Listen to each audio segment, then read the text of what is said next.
Oh, Mo Chao, you greedy scumbag. If you just sold me this stupid crap, I would be able to save the world by now. Let's head right along into the next area, which would be Sky Sanctuary. Our Sonic 3 and Knuckles representative is one of the later stages in Sonic Knuckles.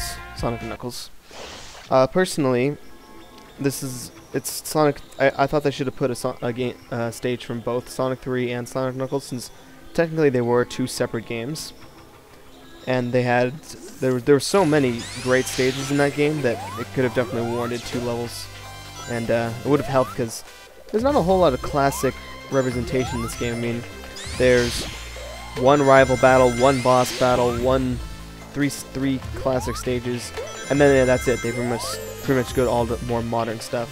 Once you count the fact that it's sort of Genesis, not really modern. But yeah, would have really liked a few more modern or classic stages and stuff to tide us over. Although maybe if they make a sequel, they'll put in some more Genesis stuff. I feel if they do, they shouldn't put in a stage from Sonic 1. They should just put in like a stage from like Sonic CD, Sonic 3, something like Ice Cap Zone or one of the first stages, anything like that. Loved Ice Cap Zone. That was my favorite level from Sonic 3. Anyways, this level can be pretty confusing. There's tons of different routes, and a lot of places sort of look the same. And then we're coming up to my most hated feature of this level, is these little spinning tops.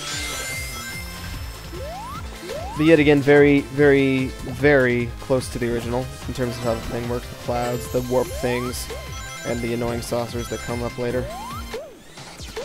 They do alright. I spent tons of time trying to perfect my time for this level, and sort of pays off. These things. I hate these things. I finally figured out how to work a good technique with them by constantly using the spin dash, not just holding it.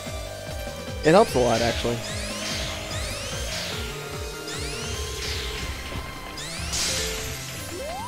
Gets you up faster. I should have made that jump. That was stupid. Up here. What I do like about this stage is how it sort of goes through a sort of 2.5D sort of dimension, where it sort of transitions itself from one 2D section to another 2D section with a little bit of 3D. You'll see that a lot in some of the later stages.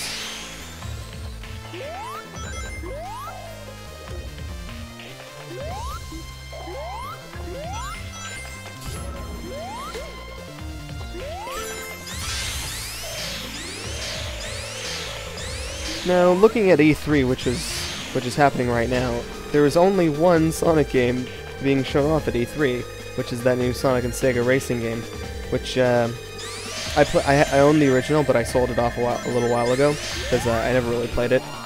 It was fun. Like, the mechanics were really good and the characters were really cool. It's just the fact that the stages they picked were all pretty much the same. Like all the Sonic levels were all from Sonic Heroes, I believe, and there was like 3 separate sets of Sonic stages, but those 3 sets all were pretty much the same. Each set was all pretty much the same level, like Bingo Highway and like Seaside Hill. It was all pretty much the same thing, which is kind of a disappointment. Although I guess for a Billy Hatcher stage, you can't really make too much of that. Now you'll notice that there are 3 red coins on each one of those paths. You have to play this stage 3 times in order to get all the red rings, unless you like die somehow and then start over. Although I think you lose your red ring if you do that. Anyway, that's Frank. Not too bad.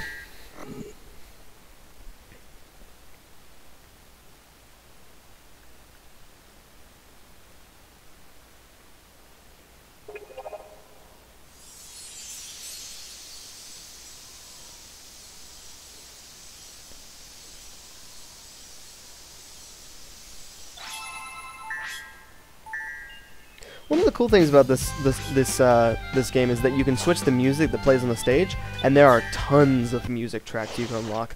Like, pretty much any song you can really think of, it'll be on here. I mean, there's a good handful that aren't on here that are just kind of like random songs, but any song that was really popular is pretty much on here, and some that were not so popular, mostly from the Sonic Supersonic Racing soundtrack. But it was still funny that they put those on here. Anyway, I like to take the higher route in here because it's a much faster route. Another one of these stages that I've like practiced a whole bunch on in order to get a good time. But I do end up screwing up right there, falling to my death somehow.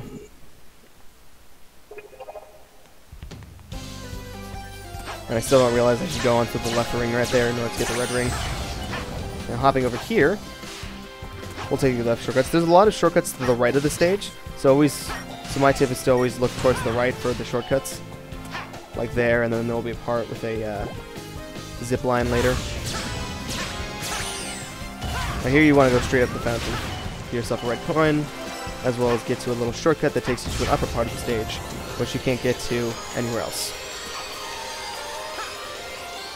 Which takes you to this part of the stage, which is a pretty easy 2D section. It's not too hard to screw up, but you want to go down here into this little warp part. Takes you up here, homing attack up here, through this ring, and you're pretty much done. Just remember to get the up here. Now you'll want to go through the upper ring because it'll take you to the upper part of the stage, which I did not pull off. Oh well. Well, there's one up here, so that's okay. Do this. Careful not to fall off.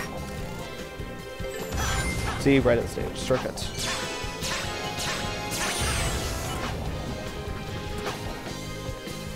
Takes you up to this very grandly displayed warp.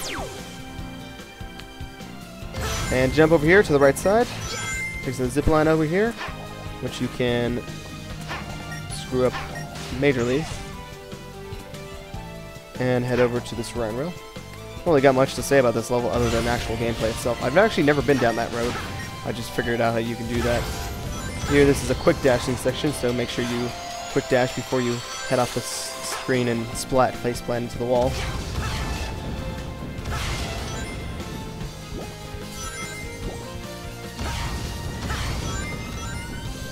I have no idea where I'm going.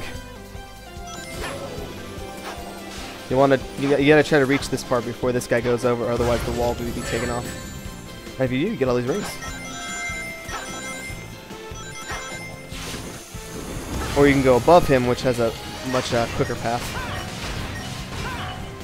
Now we're almost done with the stage, but we do have this little bit of a tricky part coming up right here. These ruins sort of get a little bit messed up, and some of the parts still staying. I have no idea how I possibly died right there. That was ridiculous. Homing attack at its finest. But up there, the platforms will pretty much fall over, but some of the platforms will always be there. It's not the fact that if you stay on it for too long it'll fall. It's that they always fall in the set pattern. So you want to wait till you can see the whole thing sort of fall. If you're trying not to go too fast, you're just trying not to fall off. And you'll see your path pretty easily. And at this point, just keep dashing. Don't stop, because there's pretty much nothing in your way. Dash here, and you're at the goal. So I didn't get the S rank, but oh well. That's fine. We can see Sonic's A rank dance. And that'll do it for Sky Sanctuary Zone.